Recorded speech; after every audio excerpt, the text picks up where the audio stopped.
Estamos disconformes con que nos llamen la generación de cristal porque, pese a que es cierto, y nosotros lo admitimos, que sí, hemos tenido muchas facilidades, nos han sobreprotegido mucho y nos hemos criado, en muchos de los casos, en la abundancia de tecnologías, de oportunidades que quizás generaciones previas no han tenido, por desgracia,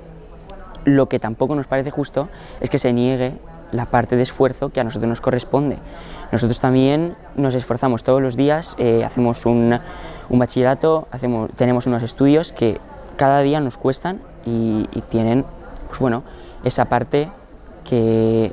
nosotros creemos que sí es esfuerzo. Bueno, nosotros pensamos que somos la generación brillante porque, en contraposición a la generación de cristal, que en teoría enseguida se rompe, se frustra, no tiene pasión por su trabajo, no se esfuerza, creemos que la generación brillante es la nuestra y es aquella que puede con todo eso, rompe con todos esos estereotipos y que cuando se le da la oportunidad y se le deja un poquito de margen de maniobra, demuestra todo lo que vale. En realidad, en la gran mayoría de aspectos, tanto estudiantes como empresas estamos de acuerdo en las cualidades que tenemos y las cualidades que necesitamos, la actitud que debemos adoptar.